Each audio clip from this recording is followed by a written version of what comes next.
Coming up on this week's episode of Ride the Lightning, the Tesla unofficial podcast, top tech YouTuber and Model S owner Marques Brownlee, aka MKBHD, stops by to talk about his Tesla life, as well as the recent Model S Plaid news. Plus, automotive teardown expert Sandy Munro sits down with Elon Musk, a new Tesla semi-prototype is spotted in the wild, and more.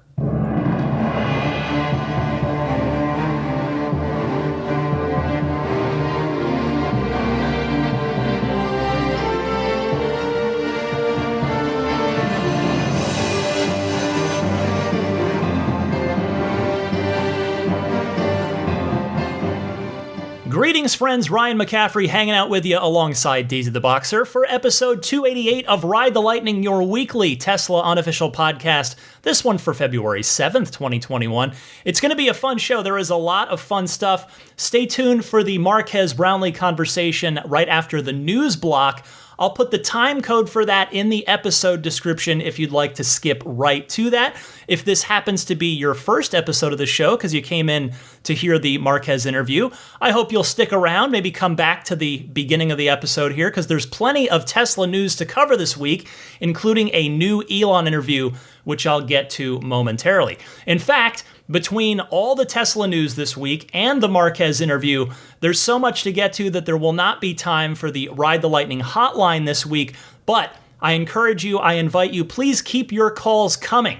To participate in the Ride the Lightning hotline, either record your question, please try to keep it to 90 seconds or less. You can record it on your smartphone's built-in voice recording software and email it to me at teslapodcast@gmail.com. Or you can just leave a message on the Ride the Lightning hotline by calling it toll-free anytime. The number is 1-888-989-8752. Also, I should note, speaking of callers, the Patreon-exclusive bonus mini episode is up for the month of February. If you happen to support me at the ludicrous tier or higher on Patreon, a dozen excellent calls are waiting for you in that episode. The callers are, and if you happen to hear your name and you're not backing me on Patreon at that tier, go ahead and email me. I just gave you the email address a minute ago, and I'm happy to give you a download token so that you can at least hear the response to your call on that episode. So, Kaz from San Diego, Jim from Seattle, Michael from Los Gatos, Mike from Thailand, Nicholas from Albuquerque, Nash from Australia, Todd from Orlando, Ron from Nashville, John from Sacramento, Gabriel from Granada Hills, and John from Palo Alto. The topics this month, there was some good stuff. The Cybertruck going pencils down, talked more about that, which we heard about in the earnings call. Battery replacement with the structural pack and how that could work. The Model Y's pedestrian warning speakers, owning a Tesla in Thailand, CCS charging adapters, etc., etc. So look for that on Patreon. All right, with that, let's get to the Tesla news, starting with that new Elon interview with the great Sandy Munro, the world-renowned automotive teardown expert. It's fun here because this is an interview between two people I've both had on my podcast, just not at the same time. Elon back on episode 200, of course. He was my guest for an hour back on episode 200. And then Sandy Munro not too long ago as well. I encourage you to listen to this entire interview on Sandy Munro's channel. It's Munro Live. If you go to youtube.com/Munro Live, and Munro is spelled M-U-N-R-O, you can check out the full 48-minute face-to-face conversation that Sandy and Elon had in Boca Chica, Texas, down at the SpaceX facility there. But I've got a few clips for you that I wanted to play, and we'll talk about each of these. So first up, talking about the early Model S seats. But there have been quite a few iterations. In fact, I mean, the early Model S's had, I think, probably the worst seat of any car I've ever sat in.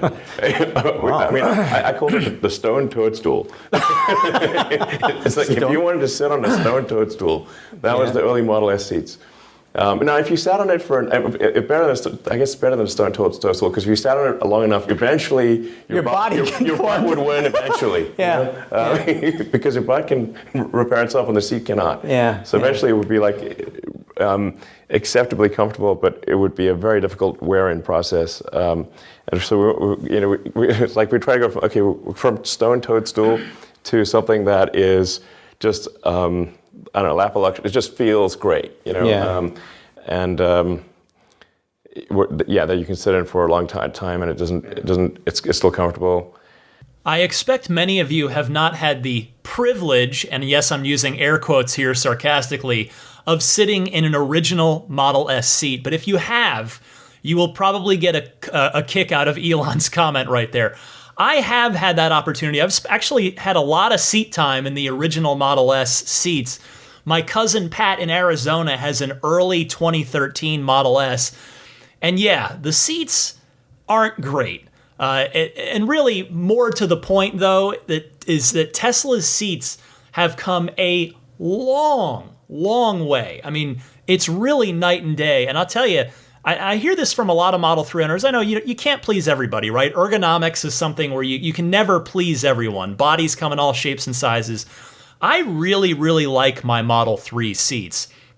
I think the current S and X seats, well, current up until the refresh that none of us have sat in just yet, but up until then, I think the S and X seats are a little better than the Model 3 and Model Y seats, and they probably should be for the price difference, but I really like my Model 3 seats, and what's interesting about it is it's yet another thing that Tesla has been able to make very rapid progress on by bringing it in-house and vertically integrating it.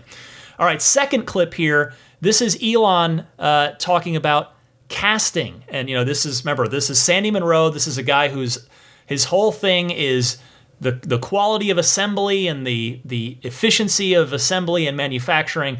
So here's some fun chat about casting parts for the cars. That's all right. I mean, at some point we'll probably switch to single piece casting, but it's like we I think we need to get probably the Texas factory and the Berlin factory going. And we do have an issue of it's hard to change the wheels on the bus when it's going 80 miles an hour down the highway. Model 3 is was most of our volume. Model Y will exceed Model 3. But it's just we just need basically an opportunity to kind of redo the factory without blowing up the cash flow of the company. Right. Yeah. Elon's talking about the Model 3 eventually getting the single-piece casting architecture that the Y is getting now in that clip. At some point, there's going to have to be a fundamental redesign of the Model 3 under the skin, in the same way that the Model Y is getting when it starts going into production in Texas and Berlin with the structural pack, the 4680 cells, the single-piece casting architecture.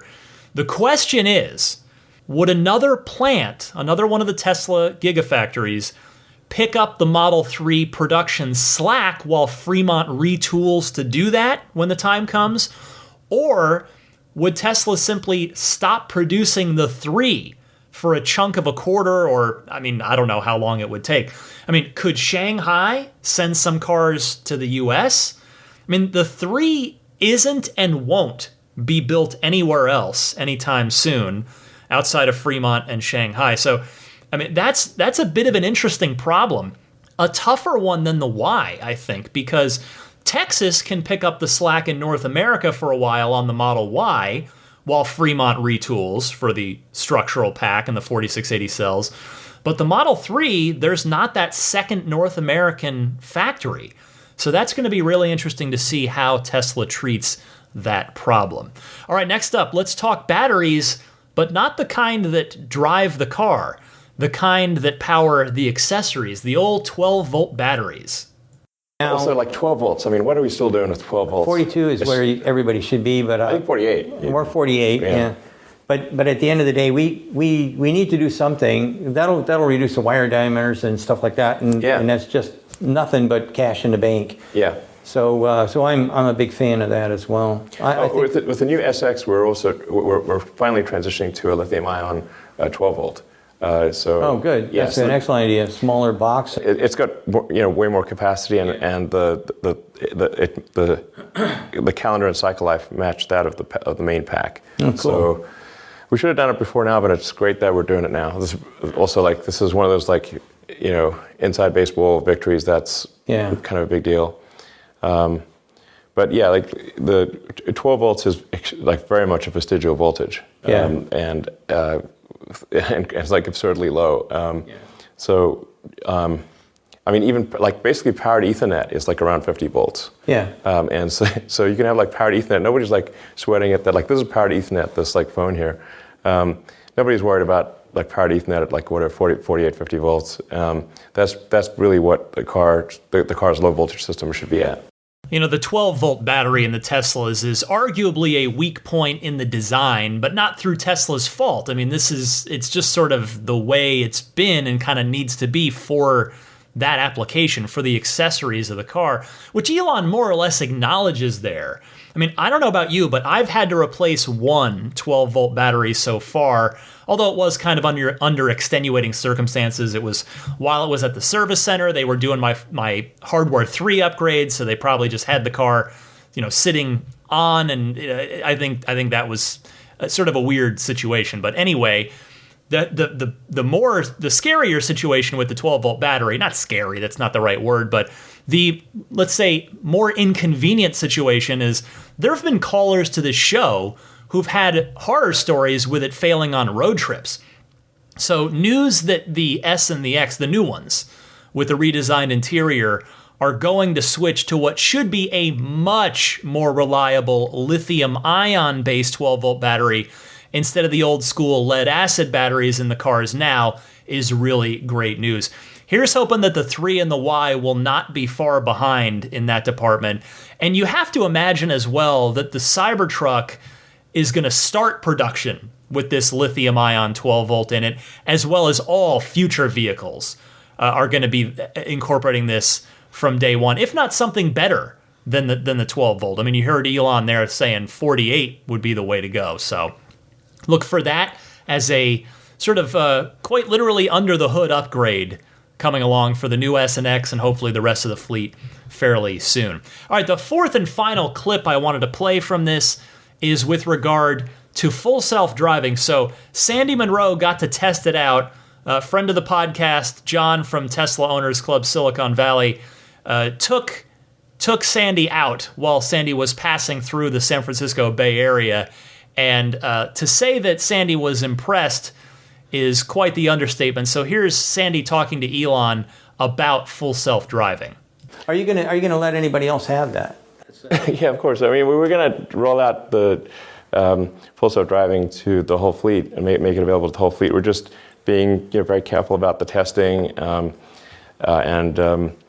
I think there's actually sort of a dangerous middle ground that we have to be careful of, where the system is good like 99.9% of the time, and then that could lead people to be complacent, and then but then that one time where it's got issues that we don't want people to basically, it can be so good that you get comfortable, but not necessarily good enough to handle all of the corner cases. So we want to just make sure that in that transition to full self-driving, it's really, we're taking as much care as possible. Yeah.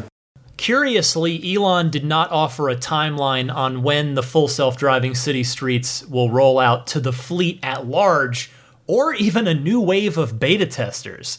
I'm kind of surprised he did not offer that there. I mean, I certainly believe him when he says that they're being really careful with it. I mean, Elon knows as well as anyone, and Sandy hit on this elsewhere in the interview, that the first crash a full self-driving car has is going to be stop the press's news everywhere. The fudsters are going to come out in full force to try and drag the company down with it.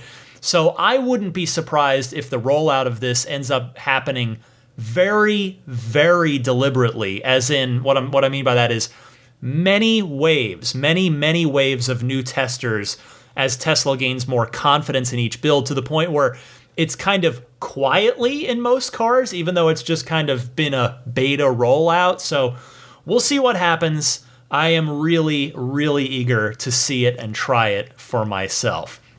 So again, 4 clips there from the Sandy Munro chat with Elon Musk. Check out the rest of the interview at youtube.com/Munro Live. That's MUNROLIVE. Time for the rest of the Tesla news here. Next up, Tesla will indeed officially recall the cars with the old eMMC memory unit, the failing memory chip, which affects, as Daisy the Boxer drinks up behind me, which affects roughly 135,000 Model S and X made prior to March of 2018. Basically, all of the MCU1 cars before Tesla switched the S's and X's over to the MCU2, which happened a good bit after MCU2 started rolling out in the Model 3. Here is the official NHTSA statement, or at least an excerpt from it. They list problem description. Tesla is recalling certain 2012 to 2018 Model S and 2016 to 2018 Model X vehicles with a center display equipped with an NVIDIA Tegra 3 processor. When the 8GB eMMC NAND flash memory device for the center display reaches lifetime wear, the eMMC controller will no longer be able to maintain the integrity of the file system, causing a failure in some of the center display functions. Consequence: the eMMC controller wear-out condition can cause the loss of the rear-view camera display, defrost defog control settings, and exterior turn signal lighting, reducing visibility and increasing the risk of a crash. And then, remedy. Tesla will notify owners and will replace the VCM daughter board with one containing an enhanced eMMC controller free of charge. The recall is expected to begin March 30th, 2021. Owners may contact Tesla customer service. I guess I'll give you the number anyway, just in case you need it, although Tesla should be reaching out to you. But 1-877-798-3752. Tesla's number for the recall is SB-21-21-001. Now, Tesla themselves put up a frequently asked questions page on this on their site, and it reads in part, the first part of the remedy is to ensure that customers install software release 2020.48.12 or a newer release to address all potential safety concerns. The second part of the remedy is to proactively upgrade free of charge the available memory storage on your vehicle from 8 gigs to 64 gigs, end quote. So for those of you wondering, because I've actually gotten this question from a few people already in email, if you're wondering if you're going to get a free upgrade to the MCU2 out of this, the answer is unfortunately no. Tesla saying in that FAQ, quote, installation of a 64 gigabyte eMMC retains the vehicle's NVIDIA Tegra infotainment processor. This is the only service procedure covered as part of this recall and is separate from the infotainment upgrade. The infotainment upgrade converts the infotainment processor to Intel Atom and involves the replacement of other components. And as I said a moment ago, no need to reach out to Tesla on this. If you are affected by this recall, you'll be getting an email about it very soon from Tesla if you have not received one already. Well, the thing I wanted to mention about this is I think it is a shame that it took the government stepping in to get Tesla to take action on this, but at least it's happening. Also, I will take this opportunity to repeat my recommendation. If you plan on keeping your car for a good amount of time, I do still highly recommend the now $1,500 MCU2 upgrade if you can budget it. It's still a lot of money, but it's a lot less money than the $2,500 that Tesla was charging for it not too long ago. I mean, it really will have a very positive effect on the daily usability of your car, in my opinion, because I've driven both an MCU1 car, my cousin Pat's Model S that I told you about earlier in the podcast, and my car, a 2018 Model 3, and the difference is pretty substantial between the two MCUs. While we're still on the subject of the not the best news this week, some more disappointing news I have to pass along. The long-range rear-wheel drive Model Y is officially not happening, but there's a small silver lining for those of you with reservations. And I guess technically they're orders for that car made as early as, 23 months ago, March of 2019, when the car was unveiled. This comes via Teslarati, who notes, Teslarati readers indicate that Tesla is reaching out to them to make them aware of the cancellation. Instead of canceling their orders altogether, sales advisors are encouraging owners to choose either the standard range rear-wheel drive Model Y or the long-range all-wheel drive configurations of the all-electric crossover. These two builds are the closest to the long-range rear-wheel drive variant of the Y. The email reads in part, quote, "Below is the configuration and price breakdown of the currently available long-range all-wheel drive Model Y and standard-range rear-wheel drive Model Y." And then, so Teslarati notes here, they reached out to a Tesla showroom for comment, and a sales advisor did confirm that the long-range rear-wheel drive Model Y would not be built at any point, and the company is contacting reservation holders to revise those reservations, or of course cancel them if you so choose. Additionally, though, here's the silver lining I was telling you about. Tesla is honoring the full self-driving suite's price when the reservation holder ordered the car. The full self-driving suite currently, of course, sits at $10,000, but has undergone several price increases over the past couple of years since the Model Y was first unveiled. So, in short, $7,000 is what some of you Model Y reservation holders have that guaranteed for should you proceed with your order. So that's $3,000. It's not nothing, but it's also not the car you were hoping for. So, at least Tesla will give you a sort of a $3,000 discount on that full self-driving package to those of you who did have FSD selected in your original Model Y order. Now, the standard range Y, I would imagine, will not be what most of you who were hoping for the long-range rear-wheel drive Y are looking for. And I guess the way you could look at it is that $3,000 discount of sorts knocks the base price of a Model Y long range with full self-driving down to $55,490 instead of $58,490. I'm not sure what a long range rear wheel drive Y would have cost had Tesla gone ahead and offered it, but at least that $3,000 is something. And if you were waiting for this, if you're one of those people, I would love to hear from you either via email or the Ride the Lightning hotline to hear your opinion on this olive branch of sorts that Tesla is extending here, and whether or not you still intend to order a Y, and if so, which one you're going to go ahead and choose. A couple more things this week. First, if you have the 18-inch Aero wheels on your Model 3, you now have a new aesthetic option for your wheels. The Aero wheel cap kit has been revised to look a bit more, I guess, finished might be the best word. If you want to, and I'm talking about if you want to run the car without the Aero caps on the wheels. If you want to take those off, and there's just the wheel, the actual wheels underneath. There's the kit for that now, which you can see and order on shop.tesla.com. Instead of just the Tesla T logo wheel cap kit for under that wheel, what you now get is a black T logo hub that covers not just the center wheel cap, but also all 5 of the lug nuts as well.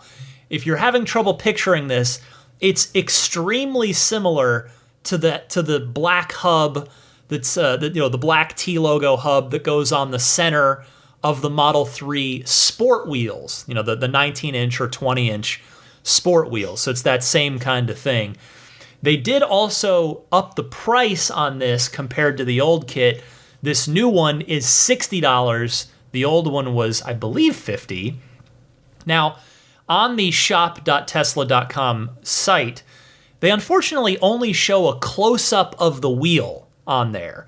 I kind of want to see what this looks like with the full context of the car before I pass judgment on whether, what I think of it. I will say, just based on that zoomed in shot of the wheel, I personally don't love it at first glance, but take a look on there and see what you think. Judge for yourself. Finally this week, loyal listener of this podcast and noted eagle-eyed Tesla spy, the Kilowatts, as he goes by, He recently, just this past week, caught another interesting view out on the roads. This is the same person who spied what certainly proved to be the Model S refresh, the Plaid. And now the Kilowatts has spied a brand new Tesla Semi. Whether it's a prototype, a release candidate, whatever it is. You can see the pictures for yourself on his Twitter, which is at KLWTTS on Twitter, basically the word kilowatts without any vowels. You can see those pictures. So it's white, and you can see that it's paint. It's not a wrap like the matte red wrapped one that has been seen a lot over the past couple of years. Because that was actually the first thing I went looking for. Because the immediate community reaction was, oh, it's brand new. And then I thought, well, wait a second. Let's take a close look at this and make sure they haven't just rewrapped the same one in a white, rather. But no, it is definitely new. And you can tell that it's new because it has, primarily the big thing, different door handles on it. They're not using Model 3 door handles anymore like they did on the original 2 prototypes that we've seen time and time again. Now, it does, if you're curious, still have side view wing mirrors. The original silver prototype didn't when they unveiled it, but as you well know, for now, it's still not legal in the United States to have a vehicle with cameras in place of the side view mirrors. So this new prototype that was actually being trailered. It was being transported itself, I'm not sure where, but it was on the back of a flatbed, and it's got side view mirrors. So we know from the earnings call last week that the Tesla Semi is finally due to start delivering this fall. And Tesla had previously said that they'd be their own first customer in order to help dial in the truck before delivering it to the various mega corporation buyers that they have lined up. And this new white model, as I said, it could be a release candidate. It could just be a revised alpha prototype. Not quite sure. But, Tesla, it wouldn't be the first time that they would be seen driving release candidates shortly before a car goes into production out on the roads. They did it with the S, they did it with the X, they did it with the 3, and yes, they did it with the Y as well. All right, that's everything I've got for you in the world of Tesla news for this week. But stick with me. Right around the corner here, right after this short little break, is my interview with Marques Brownlee, so stay tuned for that right after this.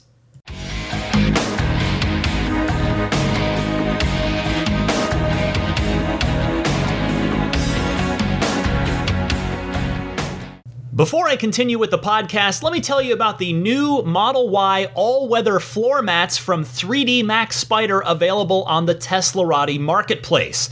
I know there are a lot of new Model Y owners out there, and I cannot recommend these floor mats enough. 3D Max Spider has earned one of the best reputations out there, and for good reason. These mats have an ultra-premium look, feel, and precision fit to match your Model Y. They're made using a premium textured top layer that keeps mud, water, and melted snow from skidding around the car and making a scratchy sound while it's moving. And the mats themselves won't slide around in the car either, they stay put. Finally, the triple layer material is of such a quality that you do not have to worry about them warping or losing their shape over time. 3D Max Spider has been in the Tesla floor mat game since the early Model S days, and I cannot recommend them enough. Get them for your Model Y at shop.teslarati.com/RTL. That's shop.teslarati.com/RTL. My guest this week, you know him. He is the top tech YouTuber on the planet, Marques Brownlee. 13 million plus subscribers on YouTube, 5 million Twitter followers, and a listener of this podcast. Marques, thanks so much for coming on. Man, thanks for having me. Long-time listener, first-time caller. I appreciate it. Yeah, the first time somebody sent me a screenshot of a phone in one of your videos that had this podcast logo on it, I was like, wait a second, what is that doing there? But no, I appreciate you listening, and I know you love Tesla, and that's why I thought it'd be fun to chat. And I want to start with your Tesla origin story, because I actually don't know it. I'm curious, how did you come to be aware of Tesla and take interest in them? Okay. So, I mean, I've always been into the idea of what they're doing, the electric cars and the performance, but I never had any means to get one, obviously. So I was in college. I got I think it was a Camry hybrid, something like that. Yeah. Long road trips, ultimate Frisbee stuff, lots of road, practicality was a big factor then, obviously. Sure. But in the back of my mind, I've always seen what Tesla's doing. I think Model S, I didn't really pay much attention in the Roadster days, but Model S got my attention and I was really, really interested.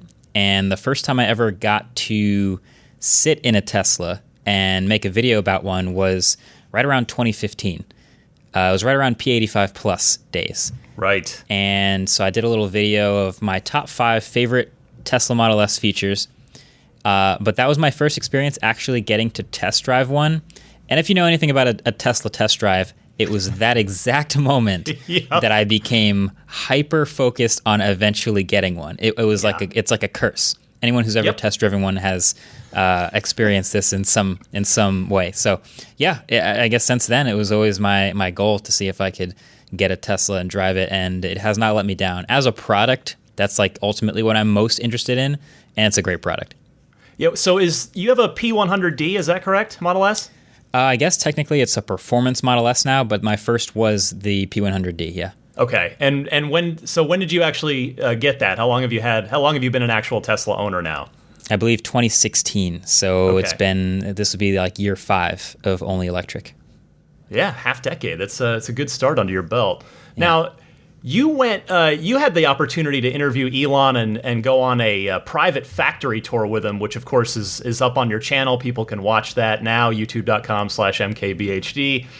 And having been lucky enough to have a similar experience with Elon, just not at the factory, I'm curious, when you go to do something like that with a guy like Elon, was that a fun day for you, or is it more stressful because you just know you've kind of got one shot, it's a rare opportunity? That's a really good question.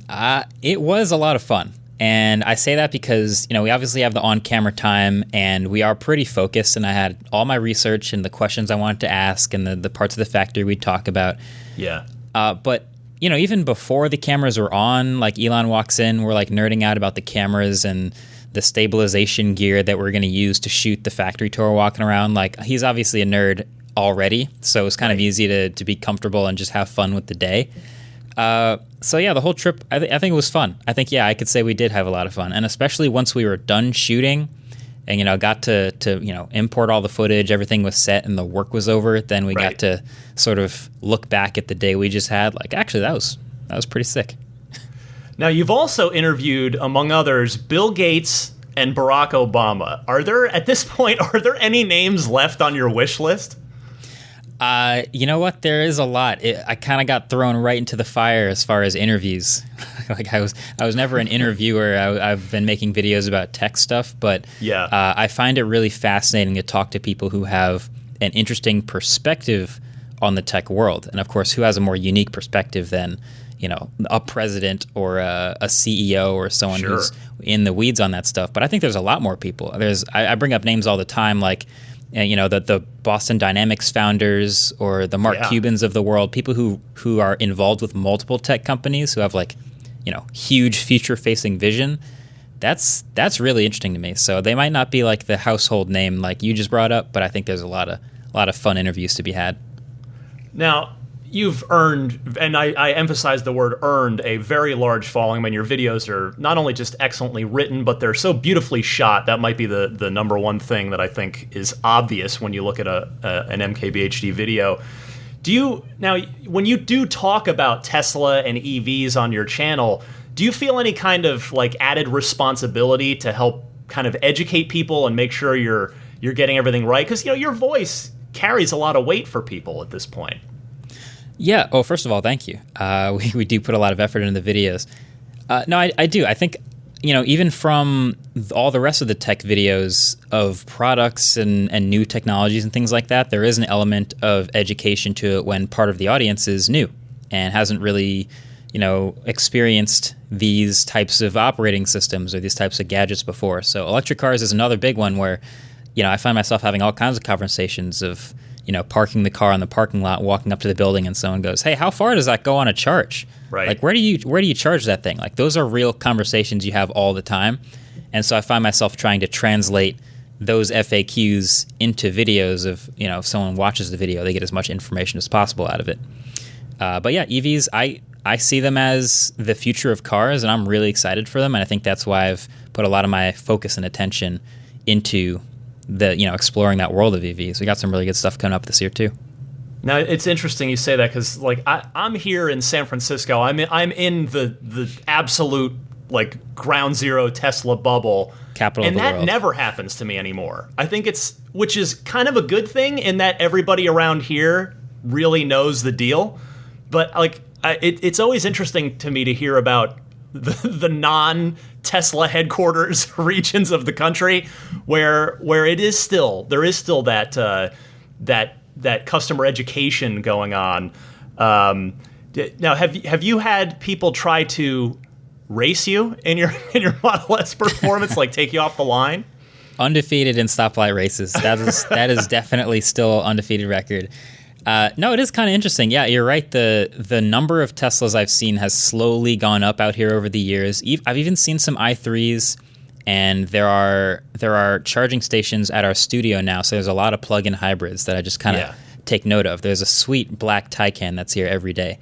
Now, you had a chance to drive that car. I watched that video, and that seemed like an impressive machine. That's the one EV that I'm really wanting to drive. As a Tesla owner who's super happy with what Tesla's doing in my Model 3 performance, that car seems just incredibly impressive. I mean, it's got a price tag to match, but you seemed very impressed by that car as well.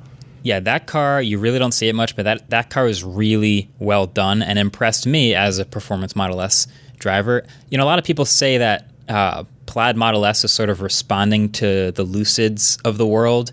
I really think this was a response to the Taycan. The Taycan's performance, the Taycan's driving, the agility of it, the way it feels, handles, and steers is remarkable. So I was very impressed by it.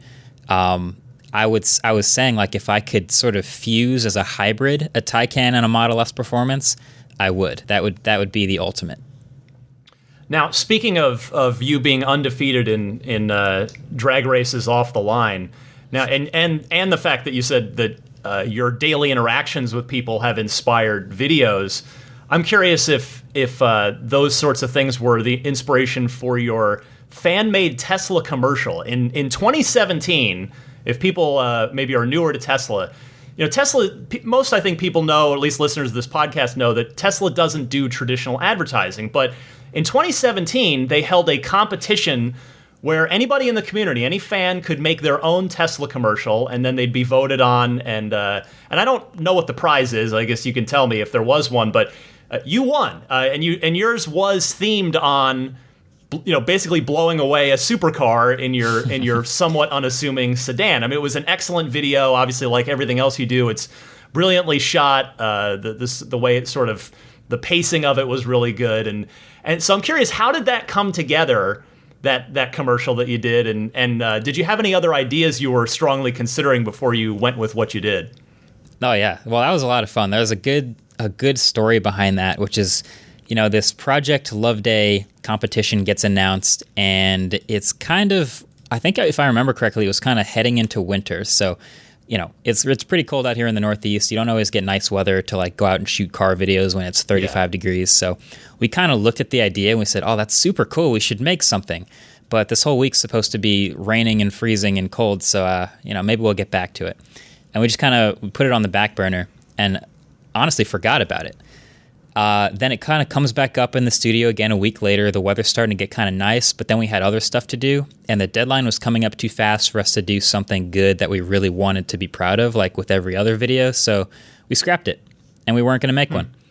And then the deadline was extended, so almost like fate. They saw that, they wanted to encourage a few more entries, and of course this is all public. You could go on YouTube and watch other entries. Oh yeah. And so the deadline was extended, and when I saw that headline and I started watching other videos, I was like, guys, we got to make one. There's no way we don't make one of these, quick 30-second videos, go all out, have a lot of fun with it. And so that's what we did. We rented a supercar, we rented a Lamborghini, had one of my friends drive it, and had a bit of a grocery shopping run before putting some stuff in the trunk and then casually just flooring it off the line against a Murcielago. That was it was fun. It was a great fun day of shooting, and we did happen to win. The prize, I guess, is just having that shout out, on stage. Yeah. There wasn't really any other physical prize, but I think that was just the amount of fun we had conveying just the shocking experience of seeing a 5,000-pound family sedan rocket off the line. It's always going to be fun. Now, obviously your background is tech, your work is tech, and Tesla seems to have broken through as what I would argue is probably the first car company that's also a tech company, and as a result of that, I certainly feel like it's turned a lot of tech people into car people in a way that those people never were before. So for you, were you a car guy before Tesla ever came around? And I'm also curious, do you think other legacy auto manufacturers can pull that trick off too? Or did Tesla do it because that's just who they were from day one? Yeah, I think it's the last thing. So it's a really good point that I was not a car person before, the Model S caught my eye as a really high-tech car. Yeah. But I think fundamentally, I've heard different versions of this question too. Why does every YouTuber want a Tesla? What is it about the Tesla that's got everyone's attention? And I think fundamentally, it's just a great product. And I said this in a recent video, or maybe it was a podcast of my own, but that the Tesla Model S or Model 3, depends on how you draw it up, is the best daily driver possible that available right now. It's just, it's got all the storage, all the performance, all the safety you could want. Everything is there. And it's just so well put together as a tech product, all the software, all the autopilot they're working on. There's no one other car that combines all of those things so well. So I think that's the core thing. It's a really great product. And to your question about other legacy manufacturers, I think it's going to be really tough for an old established name without some pretty dramatically improved products to have that same impact. There's lots of great sentiment about BMW and Mercedes and Lexus and Audi and whoever it is, but their products have to actually measure up. So that's the big challenge for them. Have you had a chance to experience the City Streets full self-driving beta? I would have thought, given how visible and prominent you are in the tech space, that they would have added you right away to that limited beta that's going on. Yeah, I haven't experienced the full-on beta yet, so I just have my classic autopilot stuff happening. But I am very interested. I do think I will be testing it when given the chance, because I am, right next to a city, so I'll have plenty of variables to test it with. But yeah, I'm super interested in it. Yeah, same. I am eager to throw it at San Francisco and see if San Francisco defeats it or not. That's going to be quite the acid test, as I'm sure New York would be too. Now, you made a video very recently in your reactions to the redesigned S and X with the Plaid, and the new S and X are definitely a step forward in the tech department. You got the yoke steering. And that wheel's got what might be capacitive touch buttons on it. It's got the AI that's gonna, auto shift for you. It's got the 10 teraflop MCU 3 system for dual screen gaming in the car. So as a Model S owner yourself, I'm curious, how do you feel about the interior refresh specifically?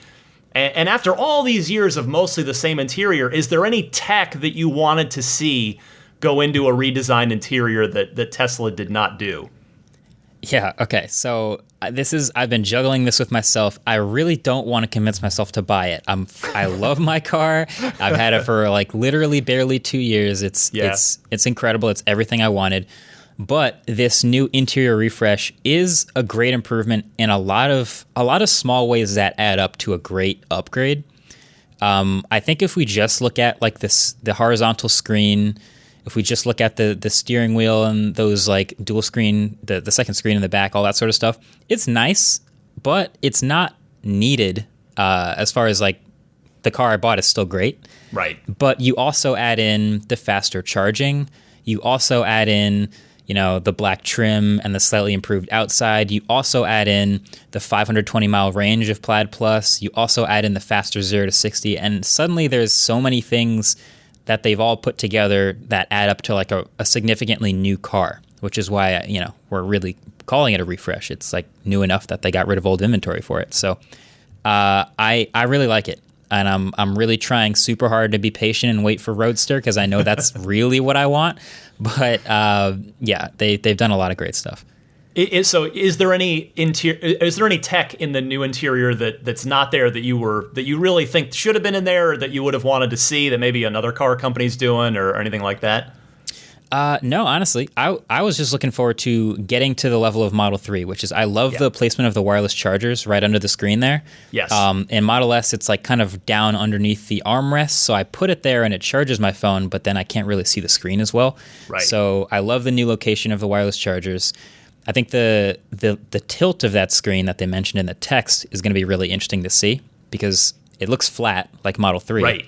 But in Model S, it tilts towards you. So allegedly, you'll be able to tilt the screen towards you like that. I mean, they went above and beyond everything I was hoping for. I haven't really had anything on my wish list that they didn't actually tackle. So you mentioned the Taycan. You'd done a video with that, and do you feel like Plaid and Plaid Plus is enough here to keep Tesla ahead of the pack? Since you were, as you said, very tempted by the Taycan, does the Plaid Plus put a little more distance in your mind between the Taycan and Tesla? Yeah, and I would say yes, just because it's a little bit more than just the numbers. They did improve the 0 to 60, but it's also the range you get, the supercharging network. I don't think they're going to match Porsche's interior quality or handling, to be honest. Yeah. But I think when you overall consider it's like half the price for an equivalent car and all the other features they offer that Porsche doesn't, I think they have done enough to put themselves out in front, at least for consideration. Right. If anyone's cross-shopping the Taycan and the highest end Model S, they'll have a good reason to pick the Model S. It's true. So you mentioned the Roadster a few minutes ago. What are you hoping for out of that car tech-wise? I know you've been following the progress of it closely. You've tweeted Elon about it a few times, as I have. I think he had gotten back to one of your tweets, something about the SpaceX package. So, what are you looking for out of it tech-wise now that it's... I mean, we know about it, but at the same point, it's been on the shelf for so long that it's probably going to be a different animal in some way, shape, or form when we see it again. Yeah, it's like every time I hear about that car, there's a new tease about, it'll be even better. It'll be even better than what they announced. So, look, I am expecting that to be the fun car, which is it's the cherry on top, it's the icing on the cake. It doesn't necessarily have to be practical, but that's going to be the car that has the best numbers and that can do repeat launches and that can go around a track with the best thermal performance. To me, my question is, do they have to introduce gearing or anything special in addition to the stuff they've already done with Plaid Plus Model S to achieve those numbers? Because there's still crazy numbers, 250 miles an hour on street tires sounds crazy. But in general, I think if they put out the car they promised in 2018, I guess it was, 2017 maybe? 2017.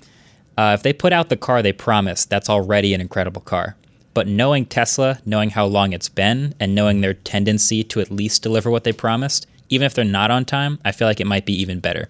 And that's not even considering the SpaceX package, which sounds crazy. And every time it's described by anyone, it sounds crazy. But I think even just the base car is going to be nuts. Yeah, because it seems like the Model S, the Plaid S, has achieved everything that the Roadster was originally going to do. It's huge range, 520 miles, 0 to 60 in under 2 seconds, top speed of 200 plus. So it's where does the Roadster go from here? It's a fascinating question that we will probably find the answer to in, I don't know, maybe a year or so from now. Now, let's see. Whenever I mentioned the full self-driving city streets beta a few minutes ago, whenever Tesla does roll that out to the entire fleet, I mean, we're on Elon time with it at this point, but do you feel like that, again, sort of tech-wise, with drawing in people that aren't car people, that are tech people, is that full self-driving, do you think, going to open up an entire new market for Tesla? Maybe people that hadn't considered Tesla or hadn't quite thought enough of them to pull the trigger, but would do so happily for a car that can actually drive itself pretty reliably? Yeah, it's really just going to be about if they can conceivably add value to people who didn't see value in it before. So there's a lot of value they already add with just switching to an electric car. They'll give you all the cost savings over gasoline. That's value added. Yeah. They'll give you the additional performance and fun agility of the car. That's value added. So they've already given you plenty of good reasons. The question is, does self-driving add some sort of extra value that you didn't have in the car before? And I think a lot of that stuff is super forward-looking, like the whole robo-taxi thing, the whole ride-sharing, rent your car out when you're not driving it and it returns to your garage at the end of the day type stuff. I think that is possibly considered significant enough added value to switch to that car. But I don't think that's tomorrow. I think, like you said, if we're on Elon time, that's in a couple of years, a little while before we really start to see that additional value get added. But I mean, as of right now, it's still a cool feature. It's still one of the most high-tech things in any car anywhere, so that's cool. Yeah, but I think if you're talking about unlocking new markets, that's who's going to buy it? Who's going to pay money for it? A couple more questions for you, and I'll let you go. What other EVs out there excite you, either current ones or upcoming ones? Be it from Tesla or anyone else. Yeah, a lot of the most exciting ones are coming from the high end, and I think that's kind of where it has to start. That's where Tesla started, but that's where you see the e-tron. That's where you see the Taycans coming from. I am testing a car called the Polestar 2 from Volvo Group. That'll be interesting. I just saw one on the road yesterday. Yeah, really? They're nice looking. Yeah, they look solid. So I'm interested in giving them a shot. Anytime I see something electric that's actually being driven on the road, I'm like, oh, okay, people are spending money on this, so it's out there. Volkswagen's ID4 is another one. I think I want to give another shot. I briefly test drove it, but I want to put it through its paces. So yeah, there's a lot of interesting stuff sort of bubbling up in the $60,000 to $90,000 range. That obviously isn't going to be for the everyday person right at first, but that's where it starts, and then the tech comes down and ends up being in more places. So I plan on making videos about as many of these experiences as I can. Now, where do you fall on the Cybertruck? How did you feel about it when you first saw it? How do you feel about it now? I'm wondering if you kind of went through that same experience that me and a lot of other people did of kind of being a little recoiled in horror at first before really coming around to it. And is that, the mean potholed streets of New Jersey, is the Cybertruck a temptation for you? Exactly. That is a great... I've come full circle, really, truly full circle. So I was at the event. I watched the unveil on stage, and my initial response was, oh, wow. Well, I knew I wasn't going to get one, and now that I see it, I'm definitely not going to get one. But, this is cool. I'll hang around. I do... attend the little test drive, and I'm impressed with their performance, and I'm seeing it on the street, and I'm still not ordering one. I go back to my hotel, I make a video about it, I fly home, I still don't order one, and then it kind of weighs on me a little bit. We are looking to get a camera car, and we've tried shooting out the sides of a minivan with the sliding door. Right. We've tried shooting out the back of a hatchback. But a Cybertruck is kind of all of the best of. It's silent, so it's a great camera car for miking up other cars. Mm-hmm. It's high performance. It's going to be faster than anything else we're making a video about, so that's useful. It's got the clearance. It's got the bed with outlets in it for charging camera batteries. You can hang out the side. You know what? Okay. I ordered one. And I really started looking forward to it. And to your point, with these pothole-ridden New Jersey streets, today, or literally last night, was the first time I was unable to pull my car into my own driveway because the snow and packed ice was too slippery. Ugh. And I really thought to myself, if the Cybertruck was out right now, that would be pretty sick. There's 2 feet of snow on the ground. I could use a Cybertruck. So I've really come full circle to now being anxiously waiting for this car. Oh man, yeah, it's I don't know how Elon and Franz did that, because it was like a magic trick on all of us, where I was standing to the right of the stage, so closest to where the truck actually rolled out from the side when they drove it on the stage. And I was horrified at first. I said it on the podcast. But like you, you start thinking about it from the function wins over the form, doesn't it? I think is a good way to put it. Yeah, exactly. There's lots of little things where at first the aesthetic is a little bit jarring, and then they kind of go into all the things it's good at and the range, and you're like, okay, well, I guess you kind of do want a truck to be extremely durable. Yeah, that makes sense.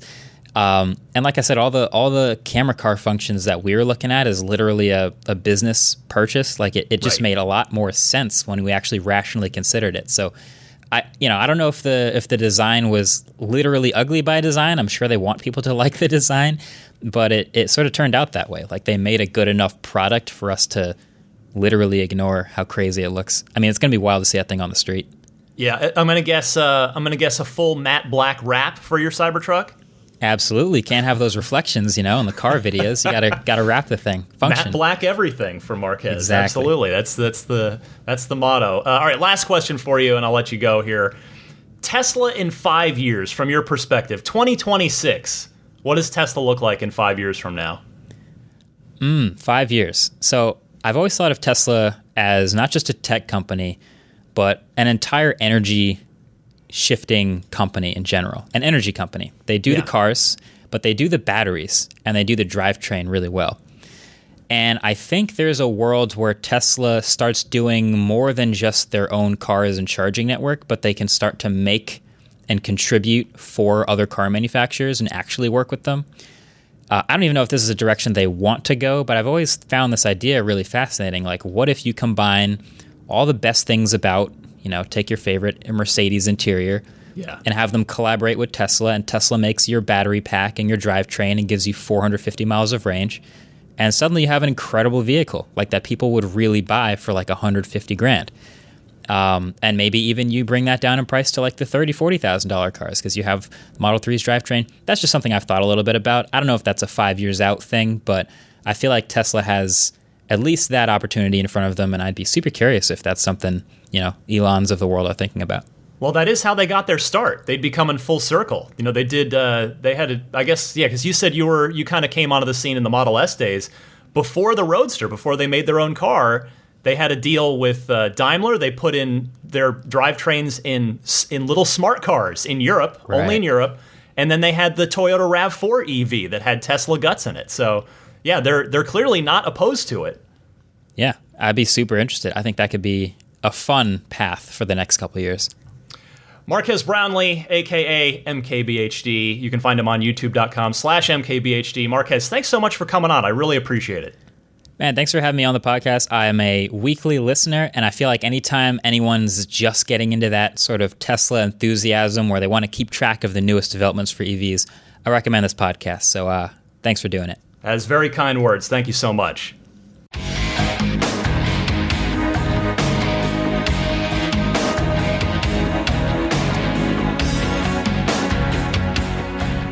Well, I hope you enjoyed that. I sure did, because I'll tell you, I've actually bumped into Marques at a couple of Tesla events, but that's the first time I've ever actually had a conversation with him. So really fun to talk about Tesla and tech with Marques. And what else is going on? Well, with my car, it is filthy. I'll be washing it this weekend by the time you hear this. That is my plan for the weekend. For me, it's always cathartic to clean the car, because when I'm done, I feel so good about it. So looking forward to that. Hey, suggestion for a TV show, as I like to do here as the quarantine rolls on. If you're looking for something interesting to watch, if you're not already checking out WandaVision on Disney+, it is one of the most interesting shows. It's very strange, and I mean that in the very best of ways. The first couple episodes, you think, well, wait a second, okay, is this just a sort of a parody of old, various styles of sitcom, and then it becomes apparent that there's more going on. Pretty fun show.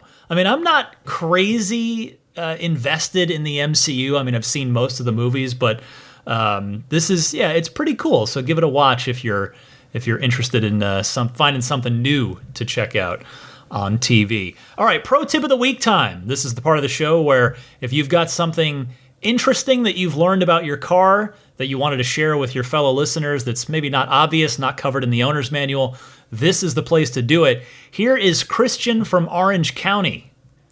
Hey Ryan, Christian from Orange County here. I'm not sure if this tip has been mentioned before, but my family and I were at a drive-in style Christmas show last month, and I was having the most difficult time figuring out how to turn off my headlights while I was parked and still in the car. It was dark out, and my lights being on were not good etiquette for this scenario. Now, granted, the lights, they do turn off eventually, I've found out, but it takes a while, and I needed a faster solution, and the in-car menu was no help to me. So I resorted to a frantic Google search and stumbled upon a post, and I don't remember who or where it was from. It was a month ago, but I did come upon a post saying to open and close the charge port door, and it worked perfectly. So I wanted to pass it along to your listeners who may have a use for that sometime while they're parked at night and they want to turn their lights off while they're still in the car. Hit the open charge port, your lights will turn off, and you can close the charge port and they'll stay off. Thanks for all you do. Hey, Christian, thanks so much for calling in.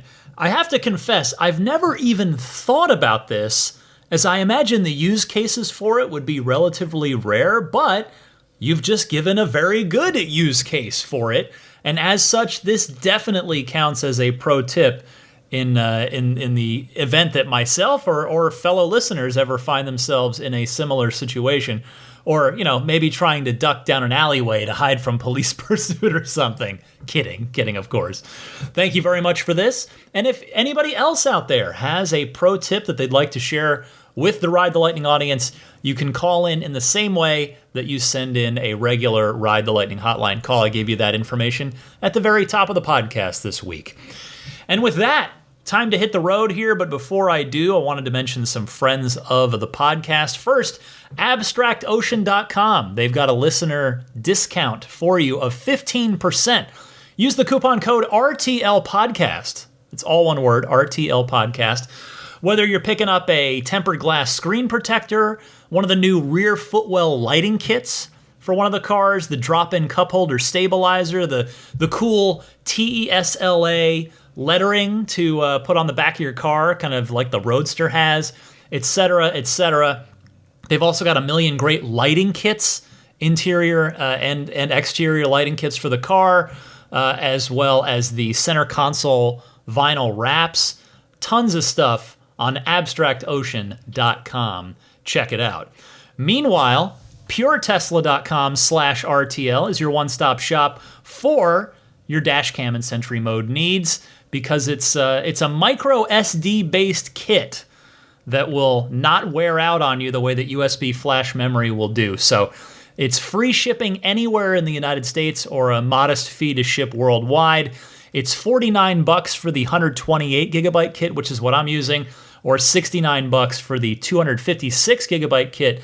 Go again to puretesla.com/RTL if you're interested in that, I should say. Meanwhile, Jada has an excellent line of products, notably the wireless charging pad for the Model 3s, as well as the USB hub for the 3s and the Ys. Use the coupon code RIDE THE LIGHTNING, again, all one word, RIDE THE LIGHTNING, for a discount there of $10 to get your wireless charging pad and or USB hub. Please use my referral link. I humbly request that. It's getjada.com/REF/8, and Jada spelled JEDA. If you and or your car are going to be in the San Francisco Bay Area and you would love to have the attention of a professional detailer, Immaculate Reflections has you covered. Jeff is just a great person and an even more talented detailer. He's done miracles on my car with paint correction, paint protection film, and ceramic coating. You can get any of that. You can get all of that. Whatever you want to do, Immaculate Reflections, I guarantee the car will come back into your possession when he's done with it, looking even better than it already does. So check him out, irdetailing.com. That's the website you can go to find out more information, to get scheduled in. And when you do get in contact with Jeff, make sure that you mention that you're a Ride the Lightning listener, because there's a discount waiting for you if you do. And I think, the snap plate. I can't forget the snap plate. For any of the Teslas, you can get that at everyamp.com/RTL. That is the front license plate bracket that snaps on and off in seconds, but it snaps off on and off securely with an included tool So whether you want to take it off for car shows or to wash the car, put it on when you're parked at a parking meter, etc., get yours at everyamp.com/RTL. Finally, I wanted to mention my Patreon. I put a lot of time, energy, research, love, and enthusiasm into this podcast each and every week, which I'm very proud of. I do not miss weeks. You can go back. I've got the receipts to prove it. But anyway, if this podcast is something that you have come to enjoy and come to really value as part of your Tesla experience on a weekly basis here, I would sincerely appreciate it if you might consider supporting my efforts. And you can do that on my Patreon page, which is patreon.com/Tesla podcast. The support tiers, each one has a bonus with it. You do get something, a little something out of it. The support tiers start at just $5 a month. That'll get you early access to each week's episode.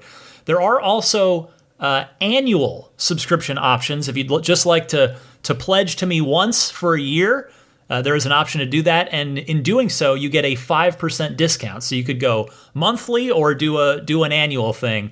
But regardless, I would sincerely appreciate it if you might take a look at patreon.com/Tesla podcast and consider a pledge.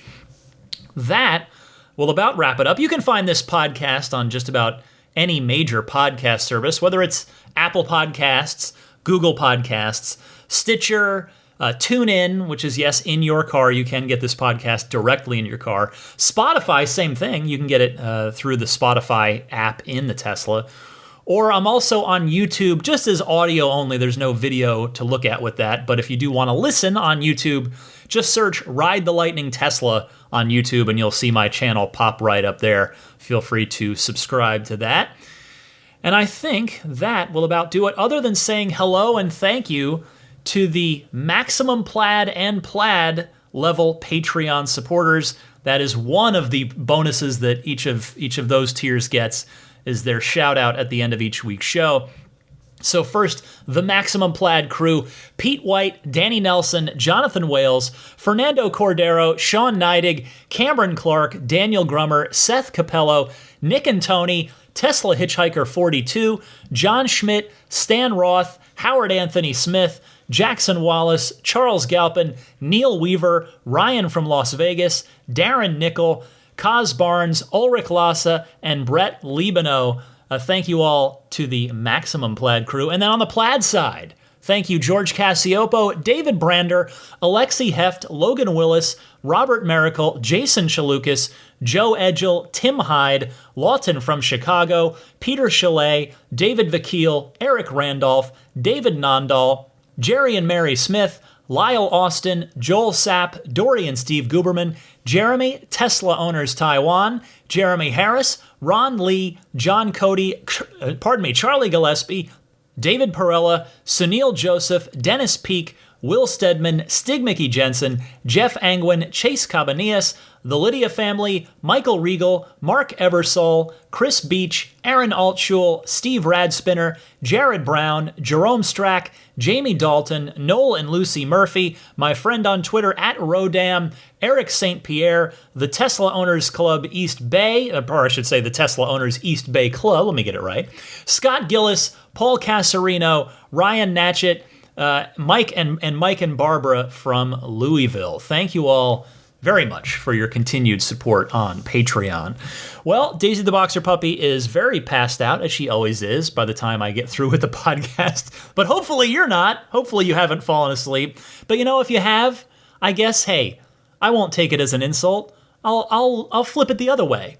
I'll say I'm happy to help you get to sleep. If I can be of service in any way, I will take it. So thank you all very much for another week of excellent Tesla fun here on the podcast. This was episode 288 of Ride the Lightning. See you next week at the same time. Remember, every Sunday at 9 a.m. Eastern, 6 a.m. Pacific, that's when the new episodes drop. See you next time. Happy electric motoring.